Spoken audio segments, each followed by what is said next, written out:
Bienvenidos mis apreciados hermanos nuevamente al estudio de la palabra del Señor por medio de la lección de Escuela Sabática.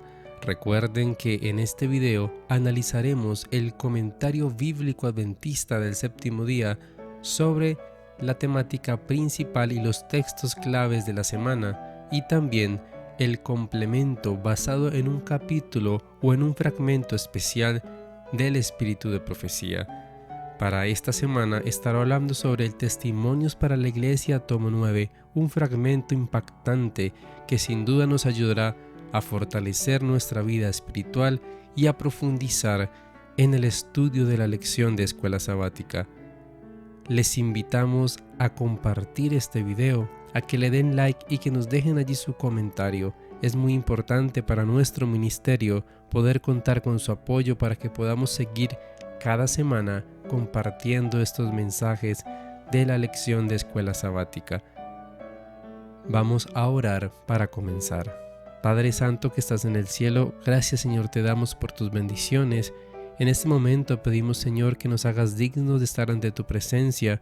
Perdona, oh Dios, nuestros pecados y que podamos entender y comprender este mensaje. En el nombre de Jesús. Amén. La recompensa del esfuerzo ferviente.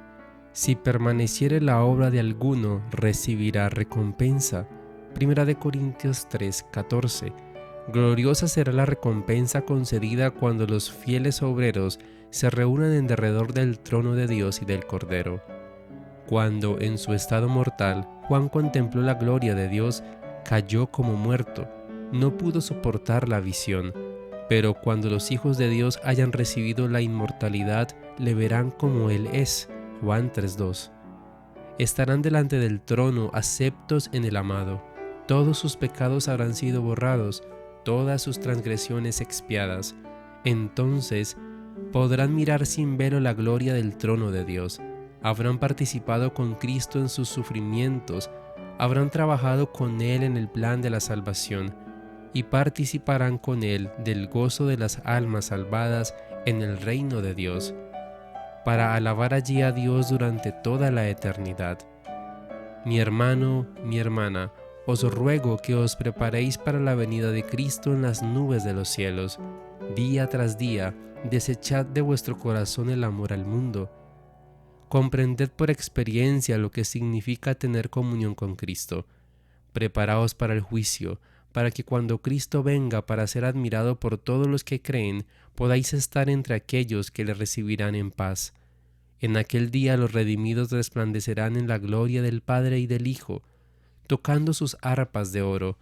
Los ángeles darán la bienvenida al Rey y a los trofeos de su victoria.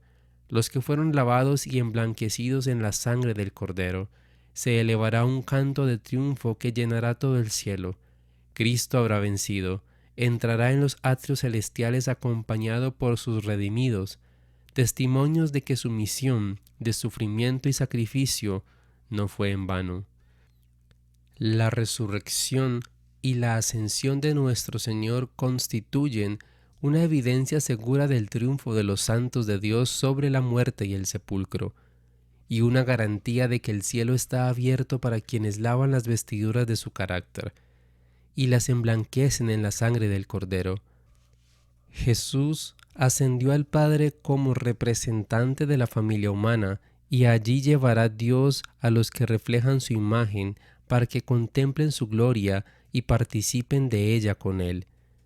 Hay mansiones para los peregrinos de la tierra, hay vestiduras, coronas de gloria y palmas de victoria para los justos.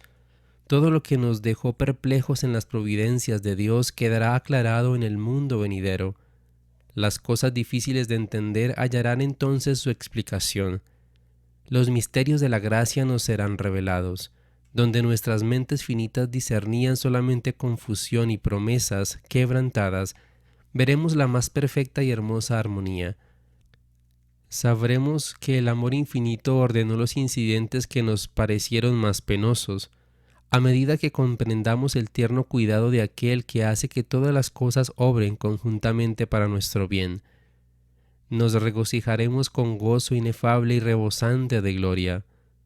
No puede haber dolor en la atmósfera del cielo, En el hogar de los redimidos no habrá lágrimas, ni cortejos fúnebres, ni indicios de luto. No dirá el morador, estoy enfermo.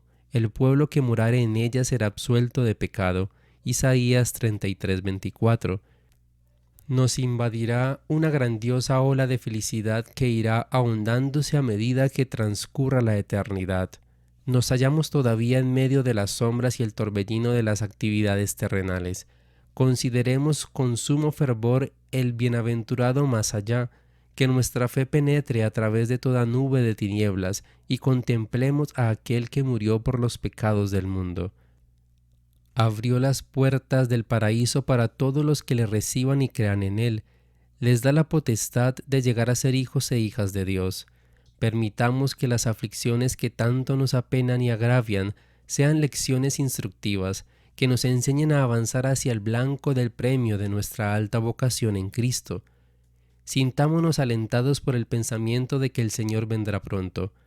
Alegre en nuestro corazón esta esperanza, aún un poquito y el que ha de venir vendrá y no tardará. Hebreos 10:37. Bienaventurados son aquellos siervos que cuando venga su Señor sean hallados velando. Vamos hacia la patria. El que nos amó al punto de morir por nosotros, nos ha edificado una ciudad. La nueva Jerusalén es nuestro lugar de descanso. No habrá tristeza en la ciudad de Dios. Nunca más se oirá el llanto ni la endecha de las esperanzas destrozadas y de los afectos troncados. Pronto las vestiduras de pesar se trocarán por el manto de bodas. Pronto presenciaremos la corona de nuestro Rey, los creyentes cuya vida quedó escondida con Cristo, los que en esta tierra pelearon la buena batalla de la fe, resplandecerán con la gloria del Redentor en el reino de Dios.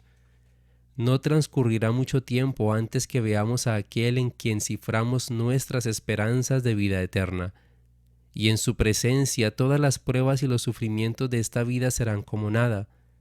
No perdáis, pues, vuestra confianza, que tiene grande remuneración de galardón, porque la paciencia os es necesaria para que, habiendo hecho la voluntad de Dios, obtengáis la promesa, porque aún un poquito y el que ha de venir vendrá y no tardará. Alzad los ojos, sí, alzad los ojos y permitid que vuestra fe aumente de continuo. Dejad que esta fe os guíe a lo largo de la senda estrecha que, pasando por las puertas de la ciudad de Dios, nos lleva al gran más allá, al amplio e ilimitado futuro de gloria destinado a los redimidos. Por tanto, hermanos, tened paciencia hasta la venida del Señor. Mirad cómo el labrador espera el precioso fruto de la tierra, aguardando con paciencia hasta que reciba la lluvia temprana y la tardía. Tened también vosotros paciencia y afirmad vuestros corazones, porque la venida del Señor se acerca. Santiago 5, 7 y 8. Comentario bíblico adventista del séptimo día sobre Romanos 3, 23 al 26. El pecado de Adán desfiguró la imagen divina en el ser humano, y siempre, a partir de la caída del hombre, todos los descendientes de Adán han continuado siendo deficientes y han quedado destituidos de la imagen y de la gloria de Dios. Pablo insta a judíos y gentiles a reconocer el hecho vital de que todas las evidencias emanadas de la experiencia y de la historia claramente demuestran que el hombre caído, con su naturaleza depravada, es completamente incapaz de cumplir con los requerimientos de la ley de Dios y de establecer su propia justicia. La única forma posible de lograr la justificación es por la fe en Jesucristo. Así, mediante la aceptación del sacrificio de Cristo, los seres humanos son debidamente reconciliados con Dios. Se crea un nuevo corazón dentro de ellos y son capacitados por la fe para vivir una vez más, obedeciendo la ley de Dios. Están destituidos. Se usa con el significado de padecer necesidad, ser pobres o faltar. En el relato de la fiesta de las bodas de Caná se usa ustereo al hablar del vino que faltó. El verbo griego indica que los pecadores todavía continúan en su deficiencia. Más aún, la justificación particular del verbo puede expresar el hecho de que hay una carencia y además que se siente esa falta. Si tal es el caso ahora, el verbo podría traducirse: se dan cuenta de que continúan estando destituidos. La comprensión de esta carencia ha inducido a muchos a tratar de establecer su propia justicia por medio de las obras de la ley. Gloria se usa de dos formas principales, pero algunos diferentes, aunque ambas se basan en el significado original del griego clásico opinión, o noción, o reputación. Con frecuencia se la usa para significar honor, fama o reconocimiento. Si este es el sentido que Pablo le da aquí, entonces la gloria de Dios significa el honor, la alabanza o aprobación que Dios imparte, y de la cual están destituidos los hombres. Como Pablo está tratando en este pasaje con la forma en que el hombre es visto delante de Dios, y se refiere en el versículo siguiente a la justificación, el único medio por el cual el hombre puede recuperar la aprobación de Dios, el sentido de gloria podría ser apropiado en este contexto. Por otro lado, gloria también se usa en la Biblia para indicar brillo, apariencia gloriosa. A veces se usa en un sentido paralelo con imagen, parecido con la forma o apariencia. La gloria revelada a Moisés era el carácter de Dios, bondad, misericordia, perdón. Esa gloria también se puede reflejar en aquellos hijos de Dios que son capaces de reconocer, amar y parecerse cada vez más a su Hacedor. Por eso Pablo habla del hombre como imagen y gloria de Dios, sin duda, porque puede recibir y reflejar la gloria divina. La revelación completa de la gloria y perfección de Dios es la gloria de Dios en la faz de Jesucristo. A medida que esta gloria de Dios revelada en Cristo refulge desde el Evangelio y penetra en el corazón y en la mente del creyente, lo transforma en luz en el Señor. De esa manera, nosotros todos, mirando a cara descubierta como en un espejo la gloria del Señor, somos transformados de gloria en gloria en la misma imagen. La esperanza y aspiración del cristiano es la de participar más y más plenamente en la gloria de Dios. Si la gloria de Dios se entiende más bien en este último sentido, estar destituidos de la gloria de Dios significa no haber alcanzado la perfección de Dios, haber perdido su imagen y estar destituidos de su semejanza. Siendo justificados, los hombres no tienen nada por lo cual puedan presentarse como justos delante de Dios. Por lo tanto, la justificación tiene que ser algo gratuito. El hombre estará capacitado para aceptar por fe la justificación como un don gratuito únicamente cuando con toda humildad esté preparado para reconocer que se haya destituido de la gloria de Dios, y que no se tiene en sí mismo nada que lo haga aceptable delante de Dios. Gracia aparece unas 150 veces en el Nuevo Testamento. Pablo usa significativamente palabra más que cualquiera de los otros escritores del Nuevo Testamento. La utiliza unas 100 veces en sus epístolas. Y Lucas, su íntimo colaborador, la usa unas 25 veces en Lucas y en Hechos. O sea que entre los dos la emplean más del 80% de todas las veces que aparece en el Nuevo Testamento. Gracia, de ninguna manera, fue una palabra inventada por los apóstoles. Este término se usa mucho con una variedad de matices en la literatura griega clásica y posterior. Sin embargo, en el Nuevo Testamento parece dar con frecuencia un significado especial a gracia, que no se encuentra plenamente en otras partes. También significa atractivo que tiene ciertas personas, lo que le da la idea de belleza, donosura, donaire, algo que deleita al que lo contempla. Compárese con la gracia que derramó en tus labios, Salmo 45:2. La misma idea se le da algunas veces cuando aparece en el Nuevo Testamento. Cuando Jesús habló en Nazaret, sus oyentes estaban maravillados de las palabras de gracia que salían de su boca. Pablo aconsejó a los creyentes de Colosas que sus palabras siempre debían ser con gracia. Gracia también da la idea de un sentimiento bello o agradable, experimentado o expresado hacia otros, como bondad, favor, buena voluntad. José halló gracia ante el faraón. Mientras los discípulos predicaban, despertaban favor, literalmente gracia en toda la gente. Y cuando Jesús era joven, la gracia de Dios era sobre él. Este mismo sentido se observa en Lucas 2:52. En gracia para con Dios y los hombres. Evidentemente en estos textos de Lucas no cuadra la acepción favor inmerecido. La palabra gracia también se usaba como la manifestación de un sentimiento de buena voluntad al expresar agradecimiento. ¿Acaso da gracias al siervo? Con frecuencia se usa en el sentido de expresar gratitud a Dios. Gracias sean dadas a Dios. Es pues claro que no es un favor inmerecido el que los mortales expresan ante Dios. Gracias se usaba además como una expresión concreta de buena voluntad, para referirse a un regalo, un favor, una merced. Los judíos que comparecieron ante Festo le pidieron como gracia una medida contra Pablo. A su vez, el apóstol habla del donativo, generosidad, liberalidad, obsequio, beneficencia, que las iglesias habían reunido para los pobres de Jerusalén como gracia. Ninguna de las formas mencionadas difiere de las maneras en que se usa esa palabra en otros pasajes de la literatura griega. El significado peculiar añadido al término gracia en el Nuevo Testamento y especialmente en los escritos de Pablo se refiere al abundante amor salvador de Dios para los pecadores según se revela en Jesucristo. Como todos hemos pecado y estamos destituidos de la gloria de Dios, es obvio que los hombres pecadores no merecen en lo más mínimo una gracia tal ni la amante bondad de Dios. Los hombres han vivido odiando a Dios y en rebelión contra Él, han pervertido su verdad, han preferido adorar a los cuadrúpedos y reptiles, han deshonrado la imagen divina en sus propios cuerpos, han blasfemado el nombre de Dios y hasta lo han despreciado debido a su paciencia y longanimidad. Finalmente, dieron muerte a su Hijo enviado para salvarlos.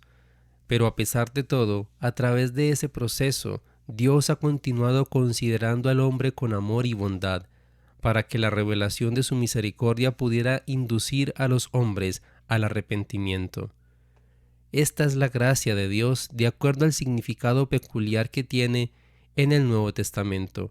No es únicamente el favor de Dios para los que podrían merecer su aprobación, es su amor transformador, ilimitado y todo lo que abarca para los pecadores hombres y mujeres, y la buena nueva de esta gracia, tal como se revela en Jesucristo, es poder de Dios para salvación. No comprende solo la misericordia y buena voluntad de Dios para perdonar, sino que es también un poder activo, vigorizante y transformador para salvar. Por eso puede llenar a una persona y ser dada todo lo que abarca. La gracia en algunos casos parece casi equivaler al Evangelio y en general a la obra que Dios ejerce.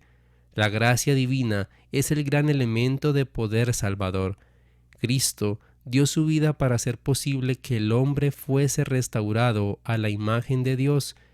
Es el poder de su gracia el que une a los hombres en obediencia a la verdad. Redención o rescate, liberación mediante un rescate, es una palabra griega compuesta de apo, procedente de, y lutis, a fin de. Es un término común en los papiros para describir el precio de compra de los esclavos libertados. Se usa para referirse a la liberación de la esclavitud o cautiverio, o de un mal de cualquier naturaleza, y generalmente implicada la idea del pago de un precio o rescate. Redimir deriva de un verbo latino que significa comprar de vuelta, rescatar. En el Antiguo Testamento, el gran acto simbólico que representaba la redención fue la liberación de los israelitas de Egipto. Jehová, como el Redentor o Libertador, prometió: os redimiré con brazo extendido. El propósito de la redención era la consagración de Israel al servicio de Dios. Y para que los israelitas disfrutaran de la redención debían, como un acto de fe, asperjar en sus umbrales la sangre del Cordero Pascual y comer su carne. Esos símbolos se cumplen en la redención del hombre, rescatado del pecado y de la muerte. Jesús es el Cordero que fue inmolado. El Nuevo Testamento enseña con claridad que se pagó un rescate o precio por nuestra redención. Jesús declaró que el Hijo del Hombre vino para dar su vida en rescate por muchos. Pablo habla de Cristo como de aquel que se dio a sí mismo en rescate por todos. Se habla de los cristianos como rescatados o adquiridos, comprados por precio. Cristo nos redimió de la maldición de la ley, hecho por nosotros maldición. De modo que, en un sentido, la justificación no es gratuita, pues se ha pagado un grandísimo precio por ella, los sufrimientos y la muerte de Cristo, pero es gratuita para nosotros, pues no tenemos que pagar su costo, pues ya fue pagada por el Hijo de Dios. Esta redención nos rescata del pecado, y finalmente nos liberará de nuestra mala condición actual y nos llevará a un estado de gloria y bienaventuranza. Cristo nos redime del castigo del pecado, por medio de la justificación, nos salva del poder del pecado mediante la santificación y nos redimirá de la presencia del pecado con su segunda venida y la resurrección de los suyos. Nuestra aceptación ahora del plan divino de la redención que libera del pecado requiere, como en el caso de los israelitas cuando fueron liberados de Egipto, que ejercitemos fe, que reconozcamos y aceptemos personalmente a Jesús como nuestro Redentor, con todo lo que implica tal decisión. Jesús nos ha sido hecho por Dios sabiduría, justificación, santificación y redención. Es esencialmente y al mismo tiempo el Redentor, el precio del rescate. ¿No es entonces de admirarse que Pablo exclamara «Cristo es el todo y en todos»? El apóstol no se estaba colocando dentro de una estrecha limitación cuando declaró que estaba dispuesto a no saber entre vosotros cosa alguna sino a Jesucristo y a este crucificado, pues conocer bien a Cristo es conocer todo el plan y programa de Dios para la restauración del hombre. No hay sabiduría mayor que esta. Durante varios miles de años, Dios toleró las acusaciones de Satanás y la rebelión del hombre. Durante todo ese tiempo, el Señor fue desarrollando gradualmente su maravilloso plan, un plan que no solo haría posible el perdón y la restauración de los pecadores, sino que también demostraría en los siglos venideros la absoluta perfección del carácter divino y la completa unión de la justicia y el amor en el gobierno divino. Todo esto fue anticipado mediante emblemas, símbolos y profecías del Antiguo Testamento. La demostración suprema se cumplió en la encarnación, la vida, los sufrimientos y la muerte del Hijo de Dios. Entonces Dios quedó completamente vindicado ante el universo por haber pasado por alto generosamente los pecados anteriores de los hombres y por haber justificado a los que tenían fe. La vida y la muerte de Jesús demostraron para siempre cómo consideraba Dios el pecado. Quedó demostrado eternamente el insondable amor de Dios por todas sus criaturas, un amor que no solo podía perdonar, sino también hacer que los pecadores caídos se sintieran compungidos, tuvieran fe y prestaran perfecta obediencia. De ese modo fueron refutadas las acusaciones de Satanás y se aseguró eternamente la paz del universo. El carácter de Dios había sido vindicado ante el universo. Al que es de la fe de Jesús, es decir, justifica al que tiene fe en Jesús.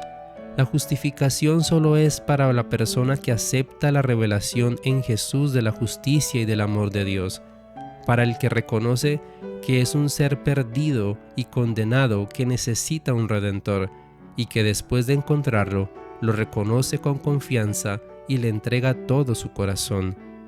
Padre Santo que estás en el cielo, gracias te damos, Señor, por este mensaje, que podamos reconocer de manera sincera, con fe y propósito, que eres nuestro Salvador.